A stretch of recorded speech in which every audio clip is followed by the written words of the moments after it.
Welcome to the Pindown, your Detroit Pistons podcast. I'm your host, Wes Davenport from Motor City Hoops and Detroit Bad Boys. And I'm Blake Silverman, writer for Detroit Bad Boys, covering everything Pistons, and news writer for Sports Illustrated. I like the new intro, Blake. I saw you tapping away at it while we were watching the countdown go for the live stream here. That's snappy. I think that's good. It was a last minute decision. Something I've been meaning to do, so might still workshop it a bit, but figured we talked about it already, needed some updating, so just rolled with it. Well, we needed that SI shout out in there. So, look, I think every week now from here on out until you really settle on how you want to phrase it, I'll just give you a grade for what it is with the intro. Let's go, I don't know. Is it ruining the curve if we say B+ there? Like, I think that was snappy. It was good. Could that improve? Maybe, but I also don't want to come out too hot and be like, yeah, A, and then have you revise it. You know what I mean? I'll take the B+, especially because it was literally a last second thing. So yeah, it definitely has some improvement, but we're almost there. Well, speaking of last second stuff, we were just talking about the play-in a little bit before we went live here, and the Chicago Bulls did not take the Miami Heat down to the final seconds at all. I don't think last week either of us predicted that they would lose. I think we both had them. Did we both have them making the playoffs as the 8th? I think we did. I think so. Yeah, I know. I definitely did. And yeah, we mentioned this when we were talking earlier, but I was definitely fooled by the Bulls' March run when they were playing a lot of teams who probably didn't care. I still think that they're an exciting young team, a lot to figure out, but I was not expecting their play-in game to go that way. And the play-in as a whole, I mean, like some good storylines with like Steph and versus Ja. That game wasn't that great either, but hopefully the games, we're recording Thursday night, so the last game's on Friday night, the final elimination games, hopefully those will be a little bit better. And just for fun, I'm going to have both of us go ahead and just give the picks for that because, why not? We've already been wrong once. We're going to keep being wrong. Why not have some fun with it? But just a little fun note. So we were both of us looking up Matas Buzelis' splits right on the season. His best month was in the month of March. Guess who else had their best month of the season in the month of March? And this will come back up in a little bit, but that's why I know. Because of the context that we're talking about this in, I'm going to guess Ron Holland. You are correct. Ron Holland had the best month of his season in March of this year. So, I don't know. Just maybe that's just points to rookies taking some time to figure things out. And once they finally get late into the season, they got a little bit more of their sea legs underneath them. And you can see a little March bump late in the year. And they're playing against some familiar G League players as well who are getting converted to NBA deals. I'm only kidding there just because of the G League Ignite connection, but yeah, some interesting like lineup. I feel like the Pistons didn't see a lot of that though, honestly. Like I don't think so either. Yeah, March is like the classic month. Like there's a new guy you've never heard of before. I think the Bulls probably experienced that a lot and some of how their schedule played out. But yeah, I feel like the Pistons didn't run into a lot of that. Strength of schedule thing, right? I mean, the Pistons had a tough end of the year after that All-Star break. Those last 20 games, I believe over half of them were against teams with a winning record, if I remember right. I guess don't quote me on that one. But I know that they had one of the tougher strength of schedules to finish out the year in the league. And, of course, makes it all the more impressive that they, I believe, finished out with a winning record. And now here they are sitting as a 6th seed and staring down at the New York Knicks with that 3-1 regular season record against them. Before we get to that, play-in picks. Bulls versus Hawks. Who you got? Heat versus Hawks. Oh, sorry, Heat versus Hawks. Yeah, we were just ragging on the Bulls. My bad. You know what? The Heat looked good, but I'm not gonna let one game fool me. I think the Hawks will pull it out, especially at home. I think Trey will find a way, and I mean they've been such a different team without Jalen Johnson after he went down, but still love Dyson Daniels. I mean, I don't think so they'd play the Cavs. I would be surprised if the Yeah. Hawks get. I would be surprised if either of these teams get more than one game, if that, honestly. Yeah. But I think the Hawks have it tomorrow. Give me the Heat on an Eric Spoelstra special. I don't know. It feels like they've maybe figured it out. Eric Spoelstra just seems to get his team in order the night before the playoffs every year. I don't know how he does it, what like magic speech he has, where it seems like every year, even if the team is kind of backing into the playoffs, all of a sudden they show up and, wow, the Heat look pretty good. But it does happen consistently enough, so I feel like you give me the Heat there. What about Heat in the West? culture. Yeah, Heat culture. It's on the court. It has to be true. Also, shout out Mimsy313. Yeah, in the West, you know what? The Grizzlies have kind of stumbled into where, like, just the end of the season. But I was surprised. So Wednesday night, the Kings Mavs, the 9-10, I was really surprised that the Mavs took care of the Kings pretty handily. And I mean, what a train wreck of a season post trade deadline and everything that's going on there. And I think the ESPN broadcast said that Mavs GM Nico Harrison, the most popular guy in Texas, said that the team's packed for 8 days to get through the play-in and go to Oklahoma City.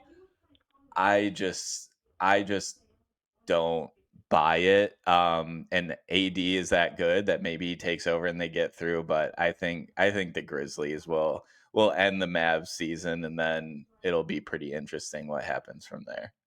Kind of a battle of dysfunction, right? With the Grizzlies firing their coach, and then now you got them going up against the Mavericks doing that wild thing that they did back at the trade deadline. Just to be different, I guess give me Anthony Davis with something to prove. He played really well against the Kings. Yeah, he did. And, Ja Morant, smaller guard, even though he's incredibly athletic, the Mavs keep throwing out like long, rangy defenders. It seemed to do a number on the Kings there, or at least offensively to them. So, I don't know, maybe that length and athleticism slows down Ja Morant enough where Dallas can squeak one out. I don't know. I'm with you, though. That's a sweep for OKC. Regardless, they look like a juggernaut. So, yeah. I'd honestly, I mean, I feel bad for Mavs fans if they have to go through like a series. Like they've been through so much. And hey, I mean, I'm sure you want to be in the playoffs, but just like no draft capital, traded your star. I don't know. I feel like there needs to be a reset, but at the same time, it seems like in Dallas, like there's not going to be any major like coaching shakeups or front office shakeups. It's just like, what's going on there? All right, let's talk about this playoff matchup. Our Pistons have with the Knicks. I do not get tired of the fact that we got to avoid the play-in entirely, right? We didn't even have to. These were just games we got to watch for fun. No stakes. We don't care. It doesn't matter. Go Pistons. It's amazing. But, all right, here's the game I wanted to play. All right, 3 things you think you know under 2 different conditions. So we're each going to talk about 6 things. Maybe we overlap, maybe we don't. But if I tell you right now that the New York Knicks win this series, doesn't matter how many games, the New York Knicks win this series, what are 3 things you think you know about the series with that outcome? We'll go one by one. Okay. You know what? You go first because I think my first one's a little similar and I don't want to steal your thunder. Okay. All right, we'll do that. I think that I know if the Knicks win this series, Karl-Anthony Towns becomes a 2-way player against the Pistons. I have full confidence that Karl-Anthony Towns will score points and get rebounds and have a couple assists, maybe even shoot some threes against Detroit.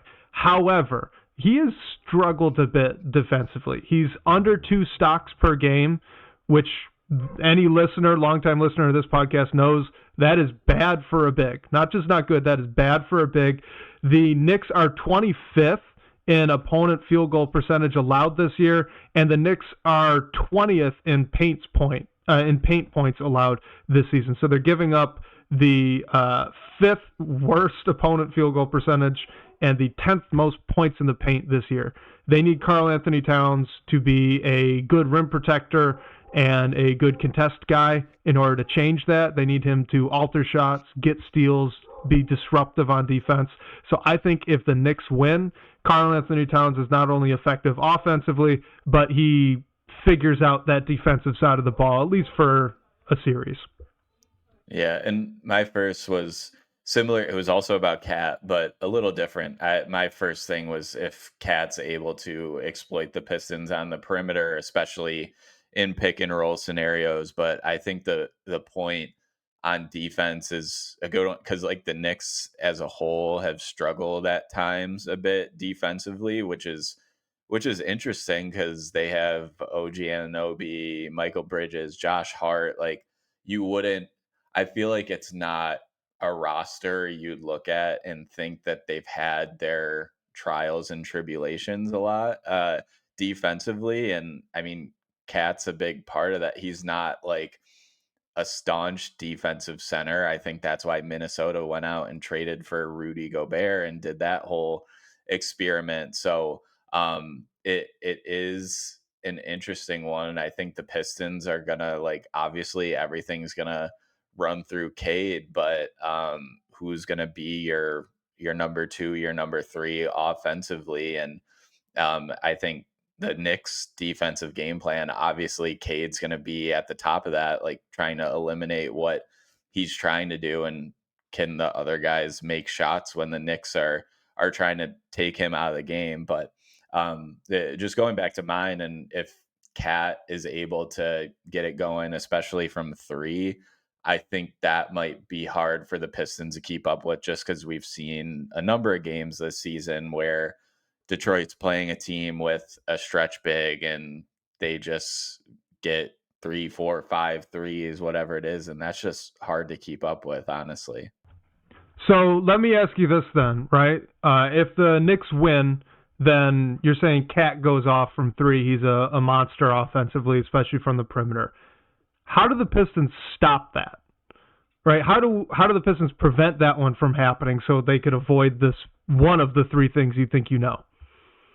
I think they have to stay out of foul trouble first and foremost. Like I feel like a lot of times with how the Pistons do, like if Jalen Duren's in drop coverage and Cat shoots a three, like that's a hard recovery, and like a lot of times it ends up resulting in a foul or like landing in the shooter's landing space. So I think if you can at least find a way to do that, or maybe just try to do something different.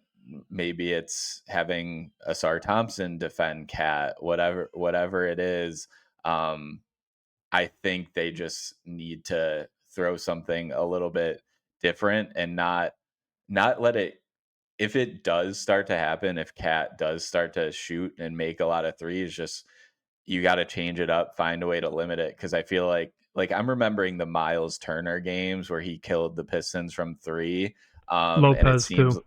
yeah, Lopez, like it seems like they always make one and then it just snowballs from there. So I think you just got to do something to nip that in the bud and not let it get out of hand. Sports Time says, wonder if Karl-Anthony Towns is going to work on the perimeter a lot more and increase his three-point attempts. I think if you're a Knicks fan, that's what you're hoping for. Because I'm with you. I mean, short of starting Isaiah Stewart and matching his minutes 1-to-1 with Karl-Anthony Towns, which I don't think you want to do unless he forces your hand into that, the Pistons, they can choose, right? Which star for that Knicks roster do you want to slow down? I'm confident that Asar Thompson can be a good defender against Jalen Brunson. I am confident Asar Thompson can be a good defender against Karl-Anthony Towns. So which of those two would you rather have him start on? I lean to Brunson, but of course, like you said, right, that brings up the problem of Karl-Anthony Towns. And I think the same is true if you put Asar on Towns right away, right? Who's going to guard Brunson? Because you probably don't want it to be Cade. But moving on to the second thing. The second thing I think I know if the Knicks win this series is that they put the brakes on the Pistons' fast break game. All right, the Knicks play the fifth slowest pace in the NBA this season, and they have given up the 10th fewest fast break points per game this year as a team, okay, to the opponent. So I think that the Pistons, as we know, their offense relies heavily on the ability to get out and run. If the Knicks can stop that, force the Pistons to play their game, which, for whatever it's worth, that's usually how the playoffs go. All right, playoffs usually mean that teams have to slow down because we can be a little bit more physical, teams can check a little bit more, bunch of reasons. But if the Knicks can really slow the Pistons down, I think that is a good sign for them if you're a Knicks fan, right? If you're a Knicks fan, you want Karl-Anthony Towns to be scoring well and playing solid defense, and you definitely want to stop the Pistons from running. So that's my second one. Yeah, I think that, I mean, if you flip-flop it, like, I think that would be a reason that the Pistons win the series, which we're gonna talk about in a bit, so we won't get too into it, but like, I mean, we had to bury the lead, right? I mean, the podcast. That's the Pistons game, and that's like, I mean, we don't know for sure, but it kind of seemed like toward the end of the season, the Pistons preferred this matchup with the Knicks, and I think that could be a big reason why. Like, the Pistons, if they play their game, they can easily exploit the Knicks if Asar Thompson's able to make plays defensively and help the Pistons get out and run in transition. Like, that's a path for the Pistons to pick up a few games and potentially steal the series. Agreed. All right. Why don't you give your third one here? Yeah.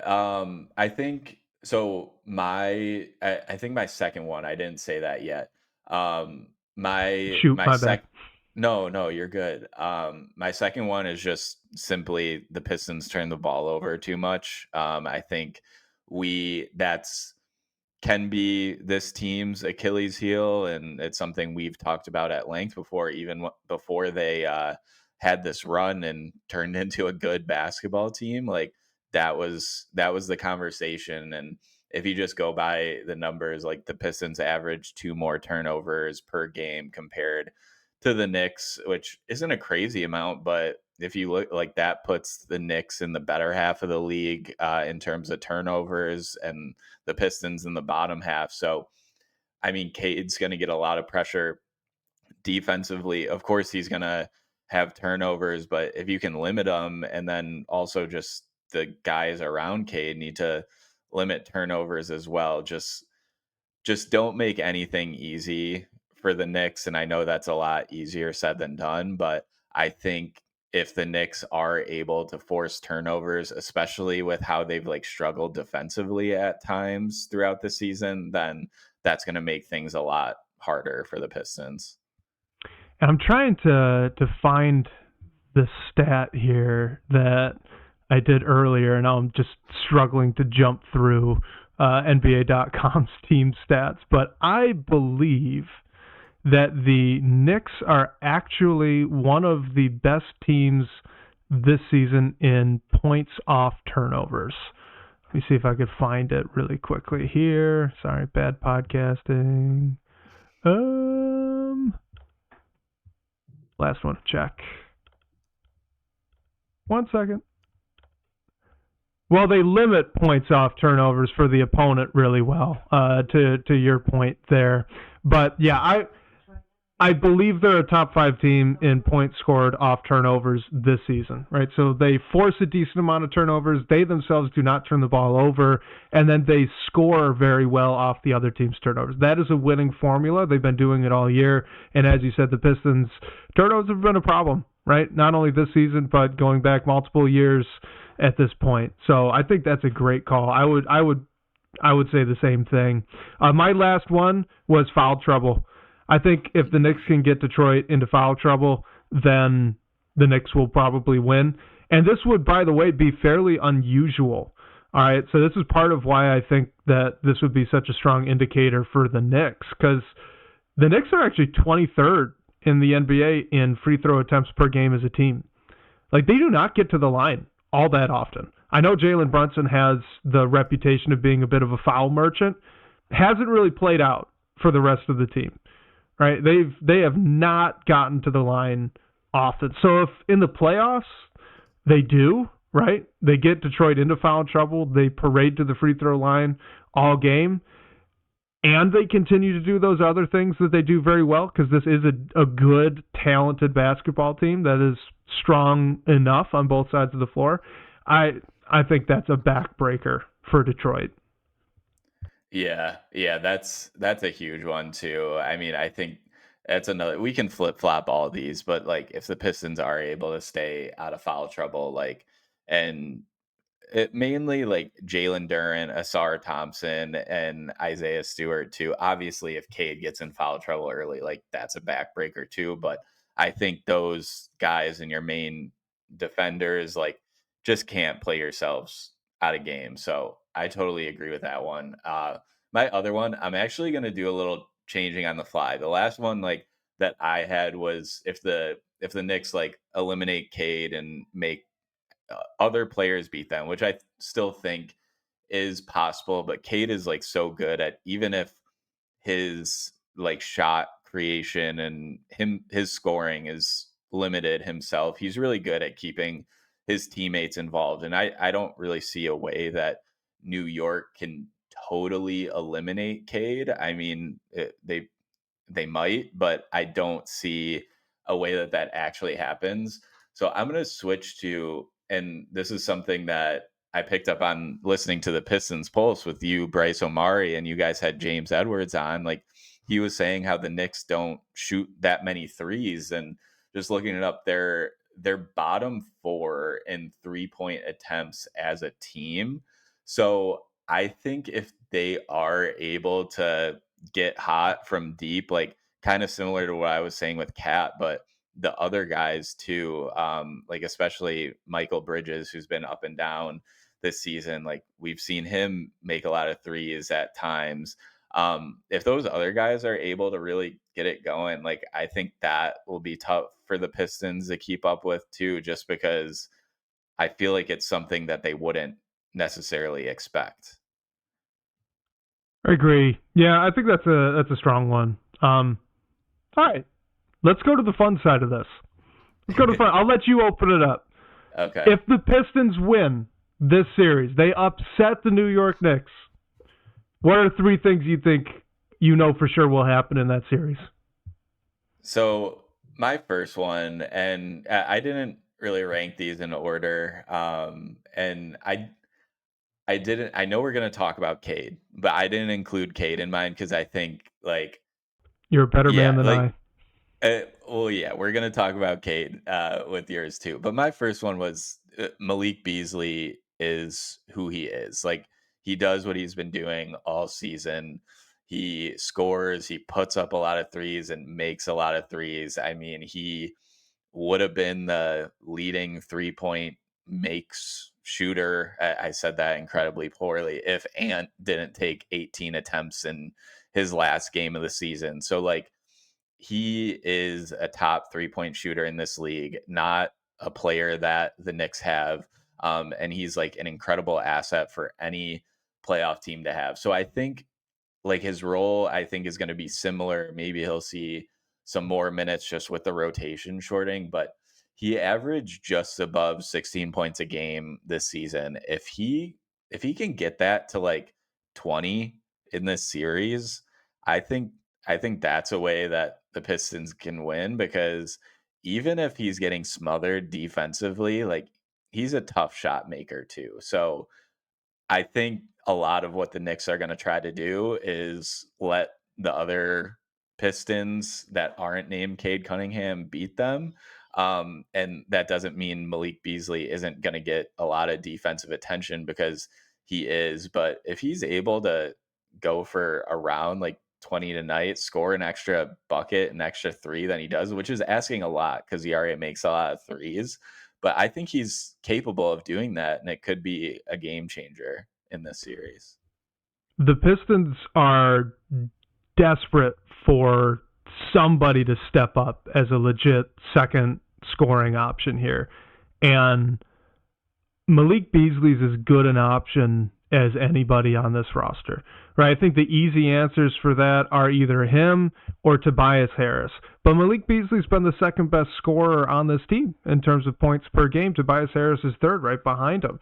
Obviously, excluding Jaden Ivey, right, who's out with that injury, although practicing again. So actually, maybe there's a little bit of excitement there, some hope there. But regardless, yeah, I'm right there with you. I think even if Cade is going off every single game that they play in this playoff series against the New York Knicks, I think you still need Malik Beasley to, maybe it doesn't have to be 20, but 18, 17, something in that range. That would be huge. Just an increase from where he's been during the regular season. If he could pull that off, if the Knicks decide to just send extra bodies at Cade and the Pistons are able to rely consistently on Malik Beasley to just tear the Knicks up from three, yeah, I think I agree with you. If the Pistons win, that seems like a really likely way that they did it, I think. Yeah, for sure. And that's the biggest question for me for the Pistons coming in this Right. season is like who's going to be that number 2. I think it's the biggest question for this team in the long term. But in the interim for sure, like I think they have plenty of guys who are like capable of going off at any given night, but it's just like who's it going to be? And that's what like a lot of teams go through in the playoffs too. So my first one, I titled it Cade is a superstar. And what I mean by that is not that what everyone expects happens, right? Because, of course, honestly, I think it is a foregone conclusion that he's going to be balling against the Knicks here. I mean, they've not had an answer for him all season. Nobody's had an answer for Cade this season. He's just that good. I think you put the bright lights on him, and he's just going to step up. So I think his averages are going to be nuts in the playoffs here. But what I mean by he's a superstar is he gets to the line a lot. I think Cade Cunningham, if the Pistons win this series, Cade Cunningham plays so well and is so impactful, in part because of the box score numbers he can put up, but also because of the foul trouble he puts the New York Knicks defenders in against the league, right? So just in general, after the All-Star break, Cade Cunningham averaged 6.2 free throw attempts per game. I think that could go up. I think that could go up in the playoffs where he's getting more attention. We have possibly more half-court basketball being played, even though the Pistons are hopefully going to run quite a bit, right? The pace is going to slow down. The game's going to get more physical, and Cade's just going to have more opportunities with the ball in his hands to try and make something happen. I think if he can get to the line maybe 7 or 8 times a game, which it's a lot, I know, but he's already at 6. If he can up that here in this series against the Knicks, look out. Look out. Yeah, and especially what you said with the Knicks getting into foul trouble, like if that happens, Tom Thibodeau would not be happy. And who knows what we'd see, but obviously the narrative is always how Tibbs is running his players into the ground, like playing a lot of minutes in the playoffs, which is true. I mean, maybe all the talk about it is a little bit overblown. But I mean, he wants to go 7, maybe 8, and have his starters in the game for 40 minutes a game. So if he's not able to do that, that causes some trouble for the Knicks. All right, let's go to number 2. Do you want to take it? Yeah, I'll take it. My number 2 was about Asar Thompson. I think he has been probably the second best Piston after Cade since he entered the starting lineup, and I think he's super important. We talked last week just about what's his offensive game going to be, and I think that's still a big question too. But I think if the Pistons can find a way to win this series, like I think it'll be partly because Asar Thompson is making defensive plays and helping the Pistons get out in transition and run, like what we were just talking about with the Knicks. If they're able to limit that, I think Asar is the guy who is going, like he can be the main catalyst for that. So if he's able to do that and he like all of these young guys hasn't played playoff basketball before, so we don't know what it's going to look like. But if he's able to do what we know he's capable of and get the Pistons to play their game, then that goes a long way in a 7-game series. Here's the stat that you want to know that backs up exactly what you're saying to a T. All right, no team has turned Jalen Brunson over more than the Detroit Pistons have this season. All right, he has 14 total turnovers in 4 games against Detroit. That is 3.5 per game. He only averages 2.5 on the season. Nobody else is at that high of a total. Why? Because it's a Thompson that is generally getting that matchup against him. So if that continues, I just ruined the second point for me. But look, I think if that continues into the playoffs here, maybe even more so, right? If Asar Thompson is turning over Jalen Brunson and the Pistons are able to run off of that, get transition opportunities off of that, like they've been able to do during the regular season, right? If that can be bankable, that's huge. Because not only is it letting the Pistons get out and run, but it's also negatively affecting Jalen Brunson. The one guy I think, look, I know Karl-Anthony Towns is that floor spacing big, and that has everybody concerned. Rightfully so. Rightfully so, the Pistons have struggled with those. I'm most worried about Jalen Brunson. Jalen Brunson is an incredible basketball player. He can impact the game offensively in so many ways for that Knicks team. He's the head of the snake.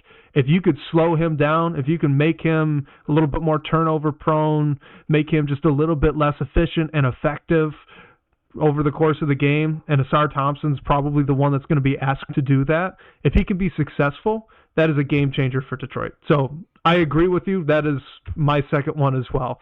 The Pistons are able to create some turnover-worthy plays from Jalen Brunson.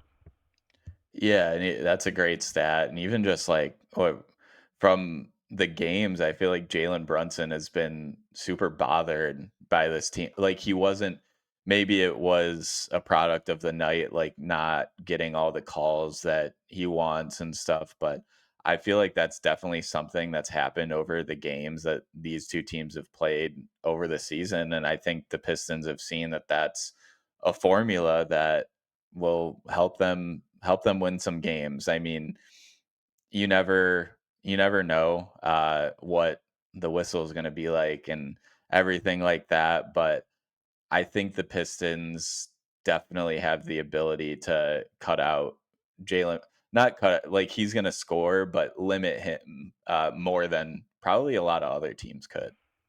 What's really interesting, too, with the Jalen Brunson question with this is this season against Detroit, he not only averaged more points per game than he does on the season, but he also shot better from the floor than he did during the season. The only thing, actually, and better from three-point land as well, if I'm remembering correctly, the only thing that really stands out as a negative from him are turnovers, and his free throw percentage was in the gutter against Detroit.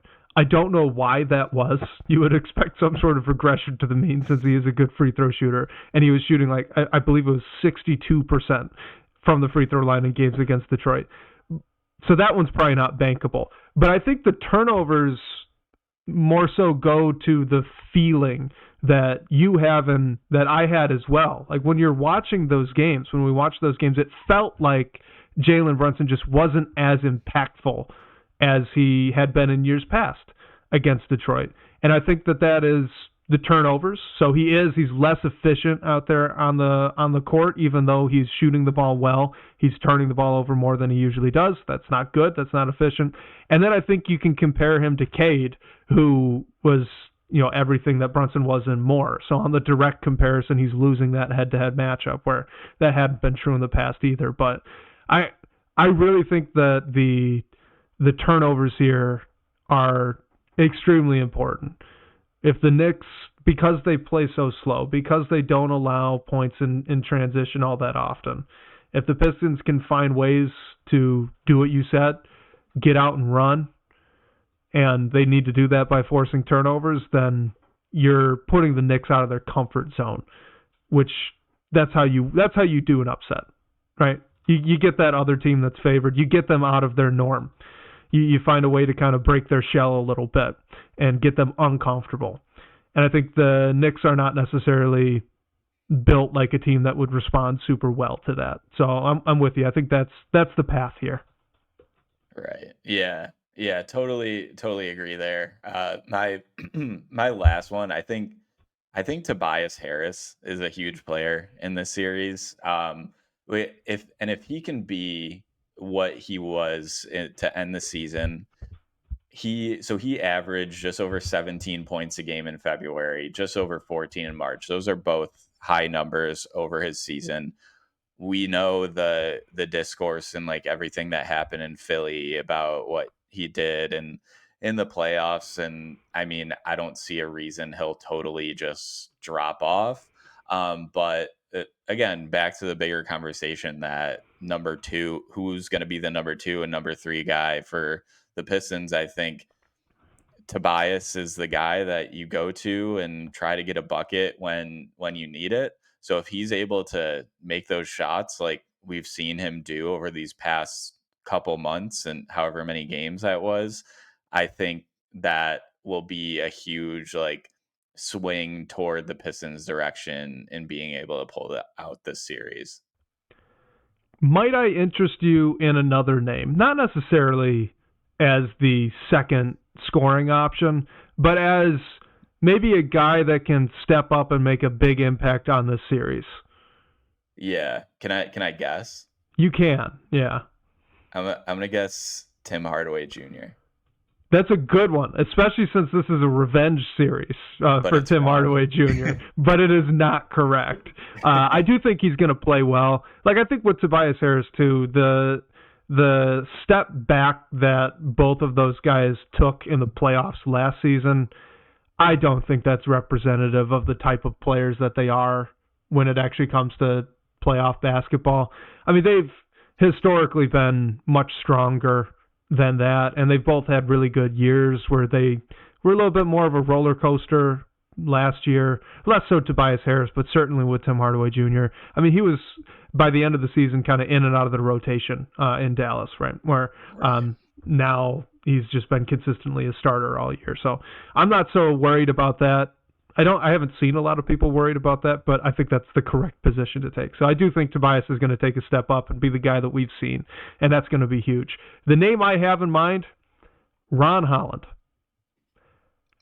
I just have a feeling. I don't know exactly what it is, but he's been coming on strong here down the stretch. He's a rookie with the right kind of mindset and absolutely nothing to lose here. Right, so if you look at what he did in his best month of the season was March. In March, he averaged 8.1 points, 2.6 rebounds, 1.6 assists. That's over 15 games, and he was doing it in, I believe it was about 18 minutes a night. If you just want to look at what he did against New York, because he's had some solid games against New York recently, putting up, I think, 13 points in a half against them. He had 18 points, 3 rebounds, 1 assist, and then I think here's the real killer, all right? We're all expecting this rotation to get pared down just a little bit, and I think all of us are expecting Fontecchio to be the odd man out since he only played about 6 minutes in that last game against the Knicks. So in games that Ron Holland has averaged between 20 and 29 minutes, has played between 20 and 29 minutes, you want to take a guess at what his averages are, like relative to his best month of the year? Better or worse? I'd say better. Yeah, it's better. It's almost 10 points, almost 4 rebounds, and an assist on 53, 24, 68. Like, when he gets minutes, he has been effective. He has been really effective. And now he's just building confidence.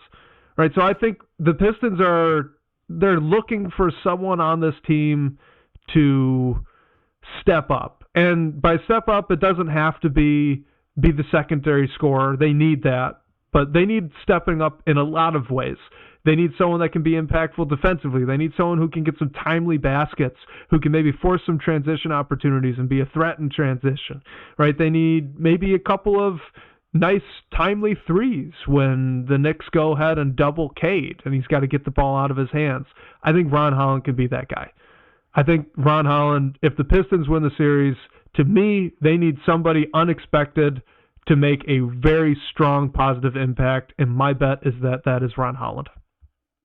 Yeah, and I mean, he could very well be, depending on the lineups he's playing with, he could very well be that the Knicks, the guy that the Knicks are like not forget about, but the guy that they're like, okay, we're gonna let Ron Holland beat us just because like he isn't a good 3-point shooter yet. He's a rookie and he just might be that guy. So if he's able to take advantage of that and cause more the Knicks to bring more attention to him, that just like opens things up for everyone else too. So I'm with you. I mean, it's super interesting because he's a rookie and isn't even really in like all rookie conversations, but I think he can have like a huge series too. Like I don't think he'll go off for like 20 points at all, but if he could get to like 10, above 10, like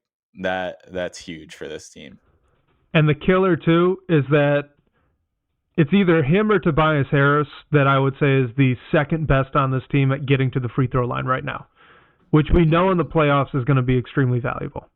Like that is an extremely valuable means of scoring the basketball in the playoffs in the NBA. So we're hoping that Cade can do that more, keep up the trend, and even increase it from what he's been doing after this All-Star break. We want it from Tobias Harris, and I think you're going to get it out of Ron Holland because he's been flashing it for about 2 months now, but he is really difficult to stay in front of in the half court. He can get to the rim. Mm-hmm. They'll need it. And he's like pretty good at moving off the ball too. And like he can like I feel like the Knicks have beat the Pistons a lot on like backdoor cuts. I feel like Ron Holland can do the same thing if he's getting that. Yeah, for sure. All right. Let's get into our questions here. So this was a live question from Sports Time, but thoughts on the double big lineup with Karl-Anthony Towns and Mitchell Robinson if the Knicks do decide to implement it? How would the Pistons counter that, do you think? I think, and I'm interested to hear what you think because like my gut is kind of like I feel like the Pistons would be able to exploit this. Obviously, it depends on the personnel that are on the floor, and you're not going to be able to get to the rim, score at the hoop as easily. But I feel like no matter how you slice it, they have enough shooters to make it so make the Knicks like scramble if they do have two bigs on the floor. Especially if you have like Malik Beasley and Tim Hardaway Jr. at the same time out there at the same time. I know like obviously Asar Thompson and Jalen Duren play together a lot. So that maybe allows the Knicks to run these two big lineups, but I think off of them, the Pistons have the ability to exploit it. And I feel like it's really just a matter of being able to knock down your shots to make Tibbs do something different if that's something he wants to do. I agree with you. I actually think if it were me, right, if I'm a Knicks fan, I think this would be a really big mistake. What is the one thing that we as Pistons fans are most worried about with Karl-Anthony Towns? We are most worried that Jalen Duren is going to get killed in drop coverage by Karl-Anthony Towns' ability to shoot the three. If you stick Mitchell Robinson out there, I'm putting Asar on Cat. And then Jalen Duren just gets to guard a traditional big man. I think that this actually helps Detroit on the defensive side of the ball. By NBA averages this year, they are a better defensive team than they are an offensive team, right? So if you're the Knicks, if you lean into this lineup, you're making it easier for Detroit to guard you, and they're already pretty good at doing that. I think this would be a big mistake from Tom Thibodeau. If he did this and you're JB Bickerstaff, then awesome. Stick with your usual guys. Have maybe Tim Hardaway Jr. try to check Jalen Brunson and be physical and just live with what he's going to do on that end, and then run. Make Mitchell Robinson move. Make Karl-Anthony Towns move on the perimeter. Get some switches. Kill those big men in the switches. I would be excited. I think if the Pistons see this, I'm personally, I would be really pumped. I would be pumped if they whip this out. This is a mistake from the Knicks. Yeah, and that I think Cade would definitely enjoy this and like hunt switches with these Yeah, guys, and I because think who are you pulling out of that Knicks starting five to lean into this? Is it Josh Hart?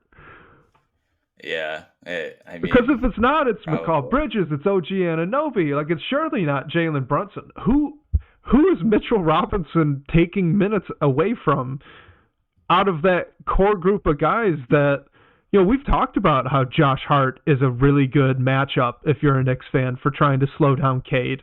He hasn't been all that effective at it this year. No one on the Knicks has been this year, and as we said, no one in the league has been all that effective at slowing down Cade. But Josh Hart's probably your best bet. Are you Yeah. gonna bench him for a big? Come Right. on. Yeah. And it's a way to like what we were talking about with either team getting in foul trouble. Like this is a way that the Knicks could find themselves in foul trouble, and maybe it's not Cat or Mitchell Robinson, but it's the other guys who are trying to help in pick and roll defense, and they have to scramble to close out on Malik Beasley for a three and pick up a foul there. So I mean, it could work. We don't know, but I immediately when I see it, I'm like, I think it's something that the Pistons could uh, pick apart. Yeah, I agree. Like what? I know I keep saying it. If I see this, if I'm JB Bickerstaff and they trot that lineup out, I'm just pumped because I don't even have to think. You just play your starting five. Just get that starting group back out there and let them attack this.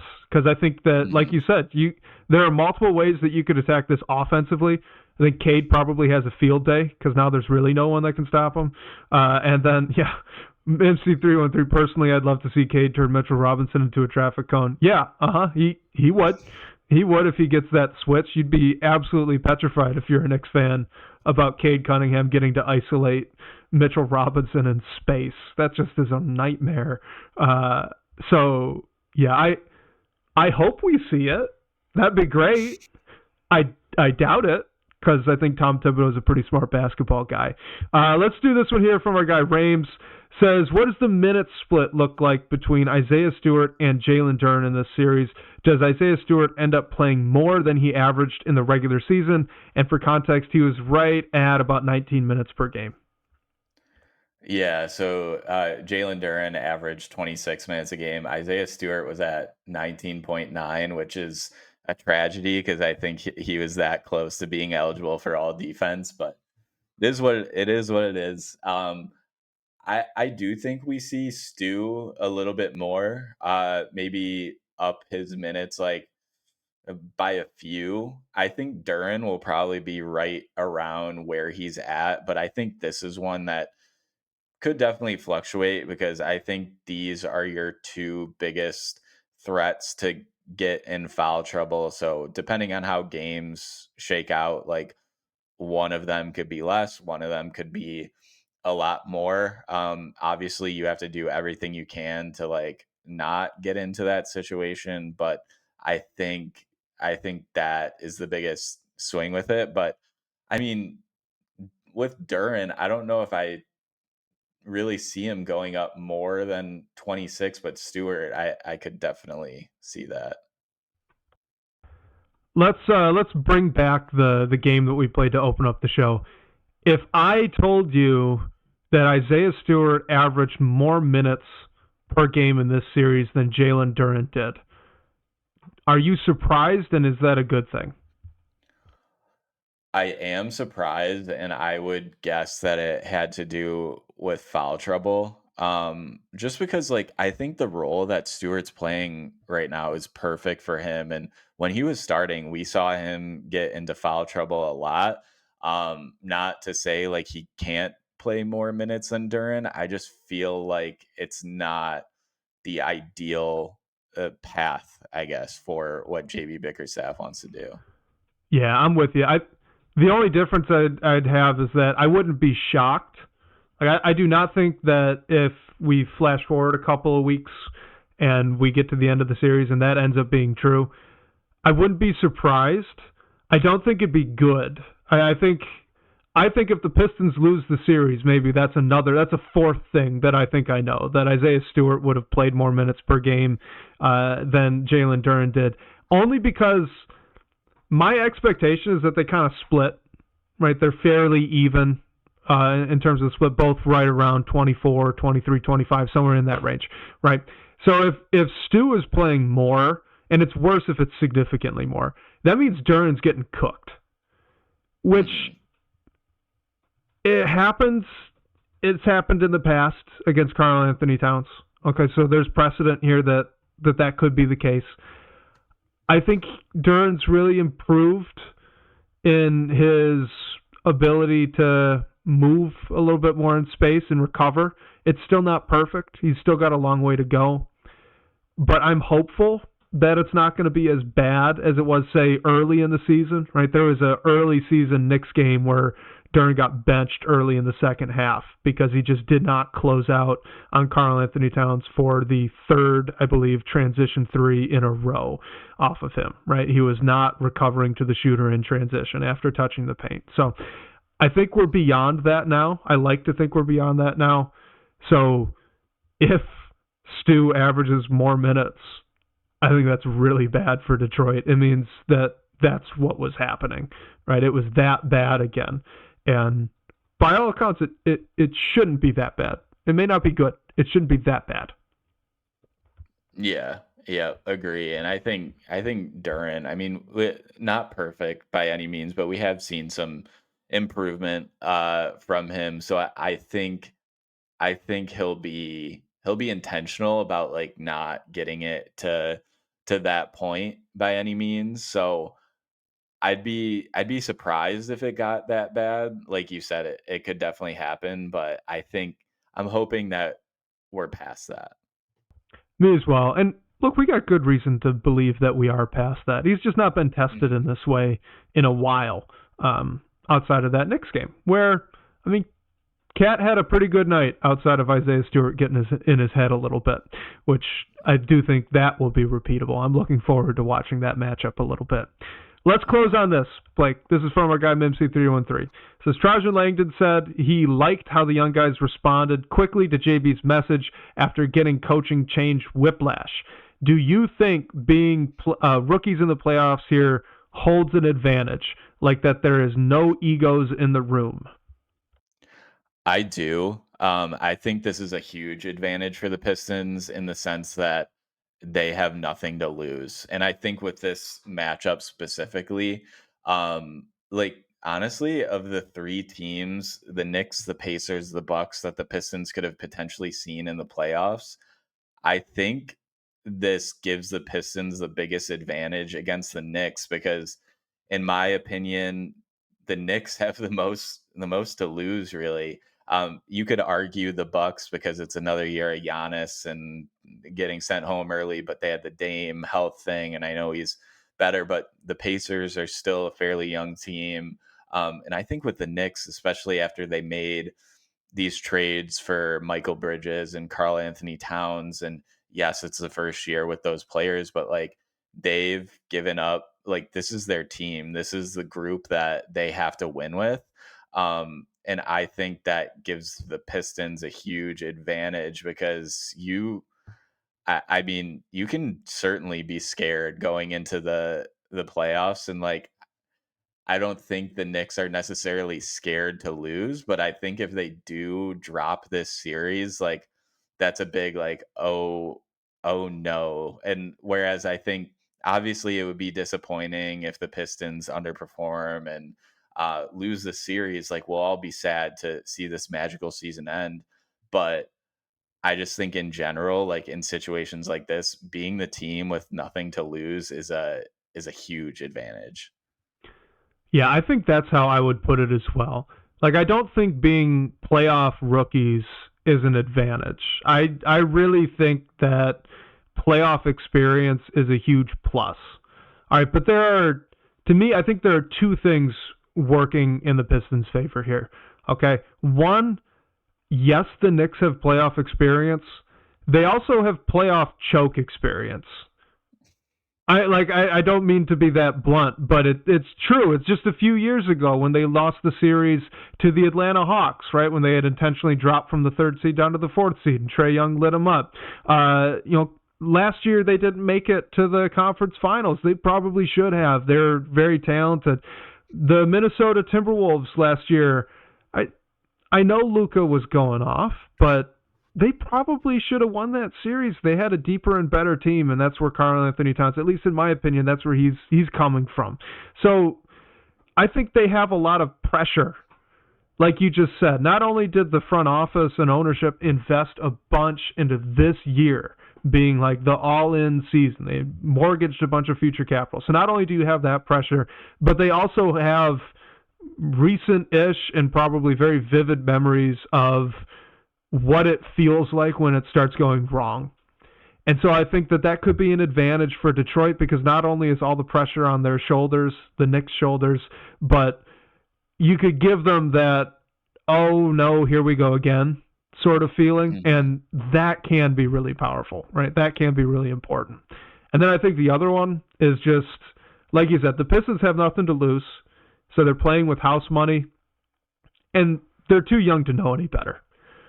Right, this is their first experience with the playoffs, like MC313 here. He said, like he said, they are playoff rookies. I don't know if it's necessarily an advantage, but I think that the lack of self-awareness could probably lessen the pressure that they have coming in to this series. Add on to that they've actually played really well at Madison Square Garden already twice this year, so the bright lights shouldn't be that bright in the Garden here for Detroit.